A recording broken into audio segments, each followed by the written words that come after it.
Miracle. Ia po la sunga fa ka kengi o ka ko Mon Pacifica, fa kai fa la ngo nga me o. Ia sa pesca fa ka ngo, ngi le veni Pacific. Ia number 1. O lo ngi mo la e fa ka ko sama. Ia fa sili mo le fo fa malo. I ka fa ngali ni ka sangal mona. Kulang ai le malava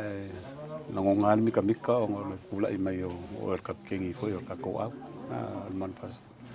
Ile au sia mo fo ia lo ma fa ngau sa mo ia le mo le ba ngo ia o ia le o ka ko ma le po sa mo fo le i kulang ia se fa so fam kala nga mai ia le na oe si la ia kulang al fa nga solong al ka longa man kam fingal mo na ni ka so ftela va mala no mo wala na silvinga ftela tu le yasu no la fa mala nga lei mana ia ni yasu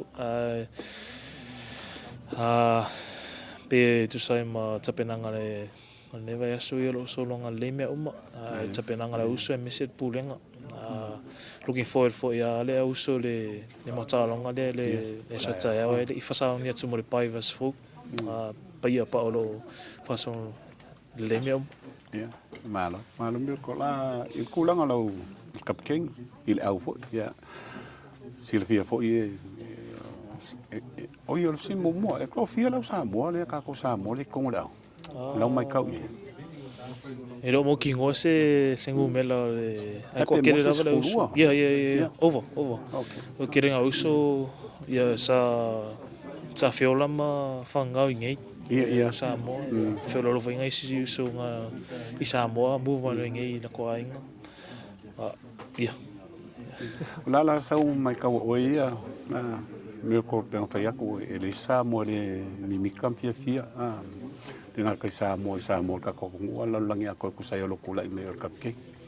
ya ona so ki kilo ke mo nga mana wi ngai fo o fe makap ke ngi ole ka ko au Mon Pacific ya se longo ngala val fia le ausia le kulanga ko longa uma le kulanga le kulanga fa ngo fi ya se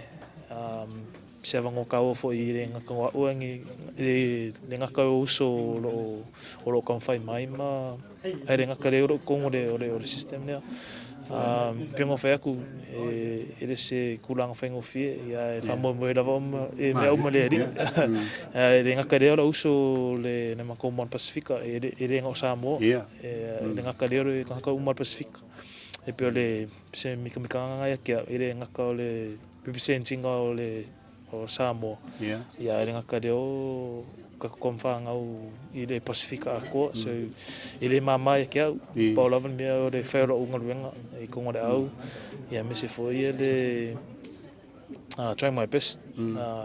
i inspire ma i uso foi ko fa fingero o konfai mai de kurang ia ka kong foi me ko le mai mo mai sa le o fo kulanga me foi mo la bango ki kilo mai foi alam fa na ina ka sa mo ia la lang yako kulanga le la kapi oi ngi kam ka alo vole yo wan po ko ngam fiki ya fa pe ka ko oi kam ka alo ke lo fia ye ma pe la kala ka kia oi ngi ka sanga ke me kula i mai kap ke me ke la voi ke kam ka alo ke vai ya pe mau e kula mai ari save mai lava la makanga langa career langa kai ko fiku le kofi ko New Zealand nga ko lunga Hurricanes ya se memo e foi le share the field with him last year kele me nga le mai i le uso pa ye pe ol save lava le e pe ngo vai ko e fa pe ngo kele ya isi players ka ua sa over a lunga I look up to when I was young but ia o le World Cup o le la kapi le ka sang fo na so fa mo ye ia fa sa nga ko mo le ora ku mon Samoa pe nga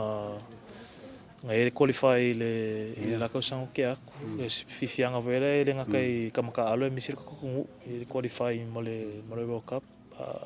we're really looking forward to it. Ngisela usu ko ngol maona Pacifica looking forward le i le kamisanga le loma mai ia Julai e whangasolo koe mo le kapenganga mo le kasanga fōu. Ia. Ia fse mulmuli a okay loa o le whalo ale masangi ngai sa whai o whakau ni le Veni Pacific. Ia le